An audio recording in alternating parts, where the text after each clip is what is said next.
It's a chill Tuesday, or at least it's supposed to be. I hope it is for you guys. It's not really for me. It's my first day of practicum, and I'm here in a booth, finished up all my podcasts and talking about the Canucks now. But I wanted to talk a little bit about last year. Last year, this year, and how the Vancouver Canucks just can't go wrong, in my opinion, for the 2019 NHL Entry Draft. And the title, it says somewhere in there, Reminiscing about 2018, something similar to that, because I really wanted to kind of compare and contrast the 2 years that we have over here, especially with how I feel towards the draft as a Canucks fan, rooting for the Vancouver Canucks, my favorite team, to taking some of these players. Because last year, I remember I was really anxious.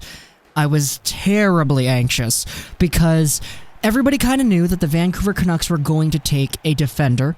That was the common belief. It was either a defender or Oliver Wahlstrom. That was basically what people were thinking about, because the top 3 forwards in the draft were all projected to go before Vancouver picked: Zadina, Svechnikov, and Tkachuk. So the next best forward was Wahlstrom, and most people kind of thought, okay, they're probably going to go for a defenseman.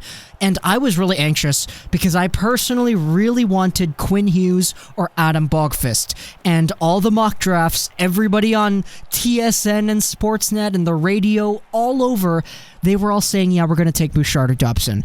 And I was like, oh my goodness, please, I don't want Dobson because some other guys have higher ceilings, and I didn't want Bouchard because I didn't like his skating and his work ethic. So we got Hughes, and that was the best scenario possible that I could have imagined. He's the guy that I would have picked at 7. He's the guy that I would have picked at 4, honestly. But this year, there isn't really that anxiety within me, because whenever I take a look at the draft rankings and I take a look at who is projected to go top 2. Okay, Hughes and Kakko, great players, obviously, 1 and 2. Same thing with Svechnikov and Dahlin last year. Okay, cool. But who do you have after that? After that, you got guys like Turcotte, Byram, Zagris, and then going down into the Vancouver Canucks range, you get guys like Matthew Boldy and Victor Soderstrom and Peyton Krebs and Bobby Brink, and you have all these names that I'm so open to taking, because for the first time in a while, I'm looking at the Vancouver Canucks and their position, and I'm looking at the draft and the mock drafts, and I'm saying, yes, every single one of these players in that range is somebody that I would like to have.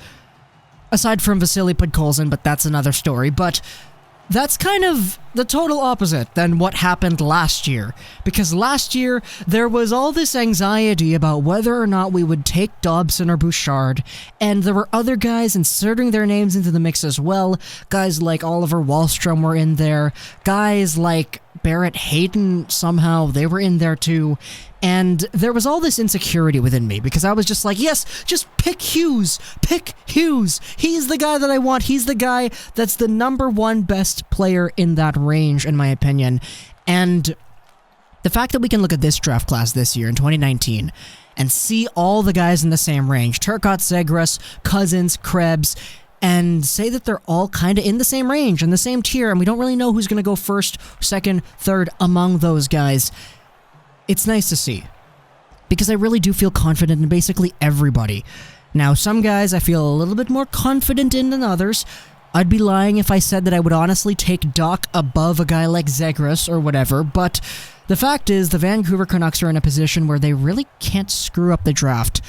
And I don't want to imply that they could have screwed up the draft last year by taking Bouchard.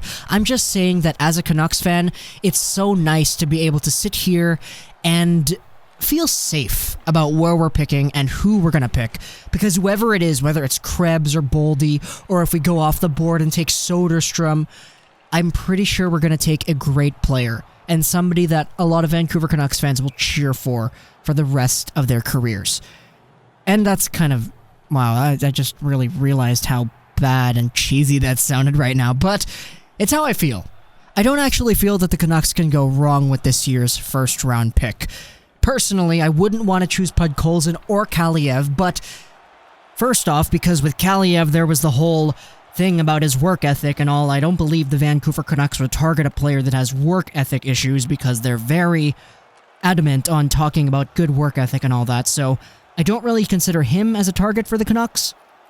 And for Podkolzin, we all know about the Russian factor that people have been talking about, in particularly with him, and how he might not want to come to the NHL right away, so I don't really see Jim Benning going after that, especially with all the other Russians that the Canucks have had in their system in the past. Burmistrov didn't pan out, Tramkin, well, he's gone, and Goldolbin, we know about Goldolbin at the moment, so I don't really see it happening, but if it does, I'd be willing to try it out, because I trust Jim Benning and the scouting staff so much now. And if they see talent and a player who is able to reach their potential, then okay, I'm good with that. I'd be very happy just seeing where we go, because I think that we can't go wrong. And that's kind of weird, especially considering last year I was so anxious about who we were going to draft, because I was so enticed into everything that was going on, and I had these opinions, a lot of negative opinions about players, but this year I got so many good things to say basically about everybody. And that's coming off in the videos that I'm making. I'm making why I wants for basically everybody who's in the top 10 aside from Podkolzin. And that's mostly because the range from 3 to 10 is so jumbled and any one of those guys can go in any order, but I like them all. So whoever the Canucks draft, I'd be good with it.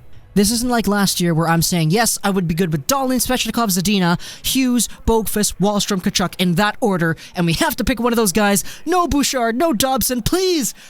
And I'm not gonna slander Bouchard and Dobson, saying that they're not gonna be good players. I hope they become good players. I hope they prove me wrong.